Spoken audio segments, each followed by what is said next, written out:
بسم اللہ الرحمن الرحیم۔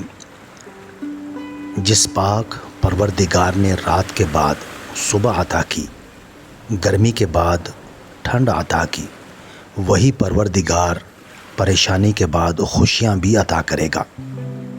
اس اللہ سے ڈرتے رہو جس کی صفات یہ ہیں کہ اگر تم بات کرو تو سنتا ہے، اگر دل میں رکھو تو وہ جانتا ہے۔ اللہ تعالیٰ تمہارے جسموں اور تمہاری صورتوں کو نہیں دیکھتا، وہ تو تمہارے دلوں کو دیکھتا ہے۔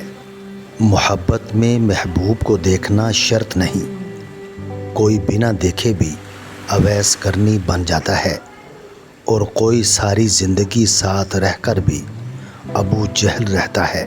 سورہ یوسف ہمیں سکھاتی ہے کہ اللہ پاک تمہیں جتنا آزمائے، کسی جائز مراد یا کسی کے انتظار کے لیے جو کتنا طویل کیوں نہ ہو، لیکن اپنے وقت پر مراد بھی پوری ہو جاتی ہے، اور کسی کا انتظار بھی اپنے وقت پر ختم ہو جاتا ہے۔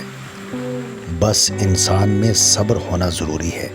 قرآن پاک میں ایک آیت ایسی بھی ہے جو ہر ظالم کے دل میں پابستہ تیر اور مظلوم کے دل پر رکھی ہوئی مرہم ہے۔ سننے والوں نے پوچھا کہ وہ کون سی؟ آپ صلی اللہ علیہ وسلم نے ارشاد فرمایا، اور تمہارا پروردگار بھولنے والا نہیں۔ اللہ تعالیٰ کے راستے پر خوش قسمتی سے چل پڑے ہو تو تیز بھاگو۔ تیز بھاگنا اگر کسی وجہ سے مشکل ہے تو آہستہ بھاگ لو۔ تھک گئے ہو تو چل لو، یہ بھی نہیں کر سکتے ہو تو گھسیٹ لو، مگر واپسی کا کبھی نہ سوچنا۔ آنسوؤں کا جاری نہ ہونا دل کی سختی کی وجہ سے ہے۔ دل کی سختی گناہوں کی کثرت کی وجہ سے ہے۔ گناہوں کی کثرت موت کو بھولنے کی وجہ سے ہے۔ موت سے غفلت لمبی امیدوں کی وجہ سے ہے۔ لمبی امیدیں دنیا سے محبت کی وجہ سے ہیں۔ دنیا کی محبت ہر گناہ کی جڑ ہے۔ عبادات اگر کردار پر مثبت اثر نہیں ڈال رہی ہیں تو عبادات پر فخر کرنے کی بجائے اپنی منافقت پر شرمندہ ہونا چاہیے۔ انسان گھر بدلتا ہے، لباس بدلتا ہے، دوست بدلتا ہے، پھر بھی پریشان کیوں رہتا ہے؟ کیونکہ وہ خود کو نہیں بدلتا۔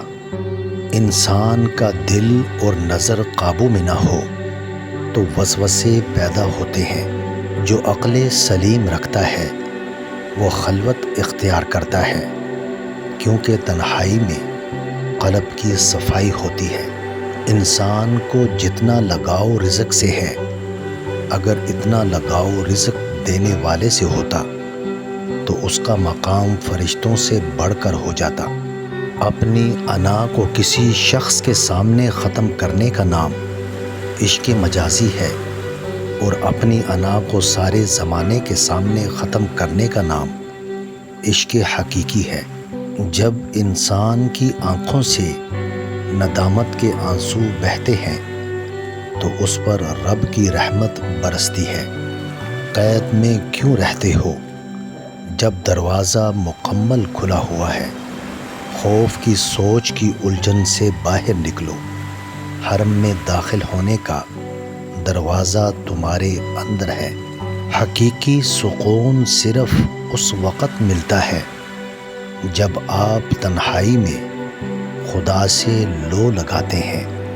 مایوسی ایک دلدل ہے، آپ اس میں پہلا قدم رکھتے ہیں، دوسرا قدم آپ کو نہیں رکھنا پڑتا، کیونکہ دلدل کو ہمیشہ پہلے قدم کا انتظار ہوتا ہے۔ وقت اگر آپ کو پر عطا کر دے تو ان ٹانگوں کو مت بھولیے گا جن پر آپ چلتے رہے۔ سب سے بڑی جنگ تنہا بیٹھے شخص کا اپنے خیالات سے لڑنا ہے۔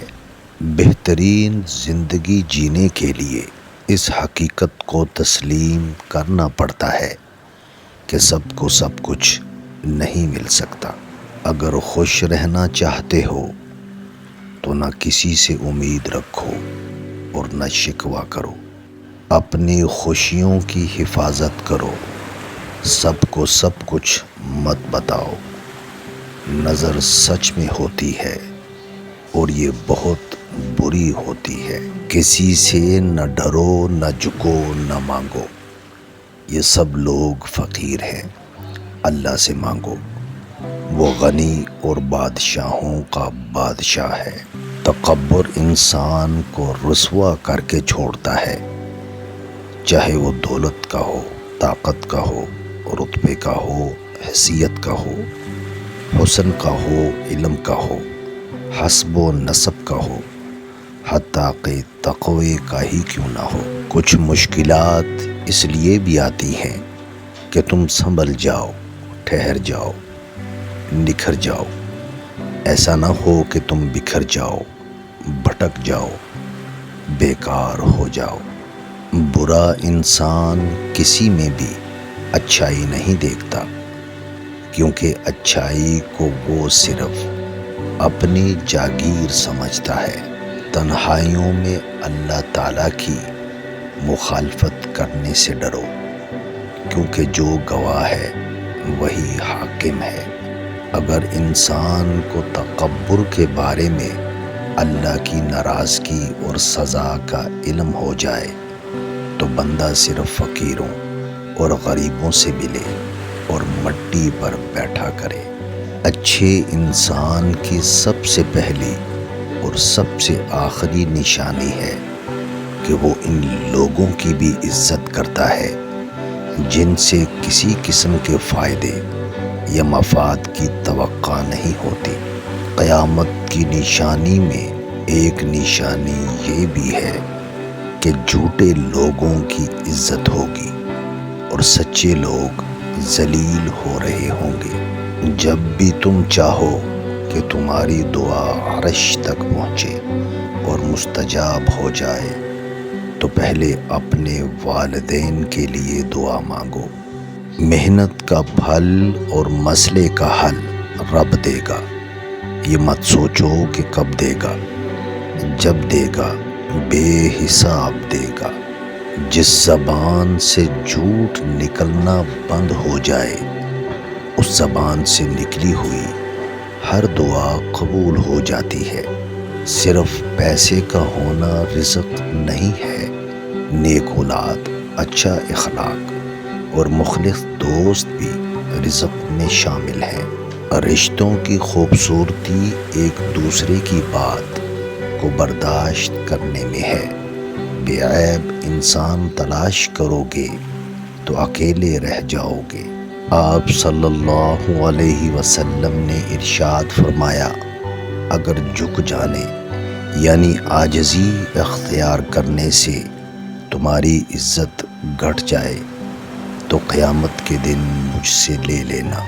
نبی کریم صلی اللہ علیہ وسلم نے ارشاد فرمایا، بہترین اخلاق یہ ہے کہ جو تم سے تعلق توڑے تم اس سے جوڑو، جو تمہیں محروم کرے اس کو عطا کرو، اور جو تم پر ظلم کرے اسے معاف کر دو۔ نبی کریم صلی اللہ علیہ وسلم نے ارشاد فرمایا، بندے کو اللہ کے ذکر سے بڑھ کر عذاب سے بچانے والی کوئی چیز نہیں ہے۔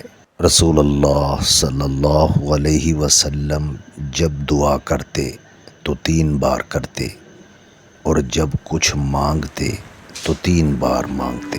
آپ صلی اللہ علیہ وسلم نے ارشاد فرمایا، جب تمہاری اولاد بولنا شروع کرے تو اس کو سب سے پہلے لا الہ الا اللہ سکھاؤ۔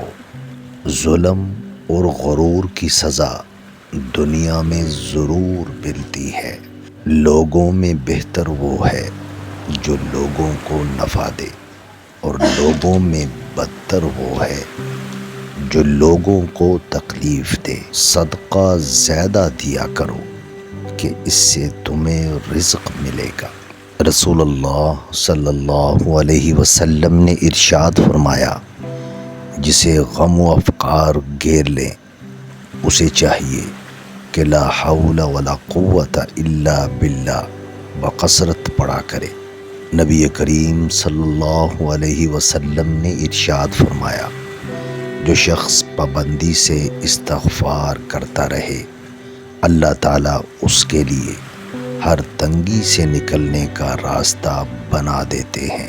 قرآن پاک بار بار کہتا ہے، نہ امید نہ ہو، کمزور نہ پڑو، غمگین نہ ہو، یہ دعا کرو کہ یا اللہ تیری نعمتیں ہمیں تیری یاد سے غافل نہ کر دیں، اور تیری آزمائش ہمیں تیری رحمت سے مایوس نہ کرے۔ کسی کی تباہ حالی پر خوش نہ ہو، خبر نہیں کل زمانہ تمہارے ساتھ بھی یہی برتاؤ کرے۔ جو شخص دوسرے کے رازوں کو قرے دے گا تو خدا اس کے رازوں کو فاش کر دے گا۔ ایسا گناہ گار جو اپنے گناہوں کا اقرار کرتا ہے ایسے عمل کرنے والے سے بہتر ہوتا ہے جو اپنے عمل پر غرور کرتا ہے۔ سب سے بڑا عیب یہ ہے کہ تم کسی پر وہ عیب لگاؤ جو خود تجھ میں موجود ہو۔ یہ دنیا کافر و منافق کے لیے جنت ہے، جبکہ یہ دنیا مومن کے لیے ایک قید خانے کی مانند ہے۔ لوگ پیار کے لیے ہوتے ہیں اور چیزیں استعمال کے لیے۔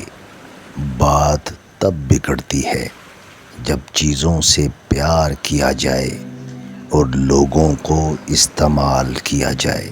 شہنشاہ اہل بیت حضرت امام جعفر صادق رضی اللہ تعالی عنہ سے ایک مشہور عمل نقل کیا گیا ہے کہ سورہ کہف لکھ کر ایک تنگ منہ کی بوتل میں ڈال کر گھر میں رکھنے سے تنگ دستی اور فاقہ کبھی نزدیک نہیں آئے گا۔ یا ذوالجلال والاکرام، اس کی کثرت سے خوشحالی نصیب ہوگی اور اس کے ساتھ دعا کرنے سے دعا مقبول ہوگی۔ رسول اللہ صلی اللہ علیہ وسلم نے ارشاد فرمایا، سب سے پہلے جو چیز انسان کے ترازوئے اعمال میں رکھی جائے گی وہ انسان کا وہ خرچ ہوگا جو اس نے اپنے گھر والوں پر کیا ہوگا۔ جتنا بھی مشکل وقت ہو بالآخر کٹ ہی جاتا ہے۔ وقت ہمیشہ ایک جیسا نہیں رہتا، مشکل کے بعد آسانی آتی ہے۔ کبھی کبھی انسان بہت مایوس ہو جاتا ہے، ایسا لگتا ہے کہ سب کچھ ختم ہو گیا ہے، زندگی سے جڑی ہر خوشی فنا ہو گئی ہے، لیکن پھر اللہ ایسا راستہ نکال دیتا ہے کہ انسان حیران رہ جاتا ہے۔ بے شک وہ بڑی حکمت والا ہے۔ چھوٹے ہمیشہ اپنے بڑوں سے سیکھتے ہیں، عادتیں، عبادتیں، محبتیں اور نفرتیں۔ کسی کو کمزور اور حقیر نہ سمجھو، کیونکہ راستے میں چھوٹا سا پتھر بھی آپ کو منہ کے بل گرا سکتا ہے۔ اگر انسان اپنی انگلیوں کا استعمال اپنی ہی غلطیوں کو گننے کے لیے کرے تو دوسروں پر انگلی اٹھانے کا وقت ہی نہ ملے۔ ہر بات کو سنتے ہی یقین مت کیا کرو، کیونکہ جھوٹ سچ سے زیادہ جلدی پھیلتا ہے۔ زبان تو سب رکھتے ہیں مگر کمال وہ کرتے ہیں جو اسے سنبھال کر رکھتے ہیں۔ جب اپنوں میں مکار، غدار اور منافق پیدا ہو جائیں تو میدان میں کھڑا شیر بھی کتوں سے ہار جاتا ہے۔ جب تم پر مٹی ڈال کر تمہارا منہ اور بدن زمین کے 1.5 فٹ نیچے دفن کر دیا جائے گا تو تمہارے پاس اپنی ایمان کے علاوہ کچھ نہیں ہوگا جو تمہیں بچا سکے۔ زندگی میں آگے بڑھنا ہے تو بہرے ہو جاؤ، کیونکہ بعض لوگوں کی باتیں مایوسی میں اضافہ کرتی ہیں۔ اپنے اندر کی سوچ کو ہمیشہ صاف رکھیں، کیونکہ کشتیاں باہر کے پانی سے نہیں، اندر کے پانی سے ڈوبتی ہیں۔ یا اللہ، میرے دل کو منافقت سے، میرے عمل کو دکھاوے سے، میری زبان کو جھوٹ سے اور میری آنکھوں کو خیانت سے پاک کر دے، اور ہم سب کو اپنا شکر گزار اور عبادت کرنے والا بنا دیجیے۔ آمین ثم آمین۔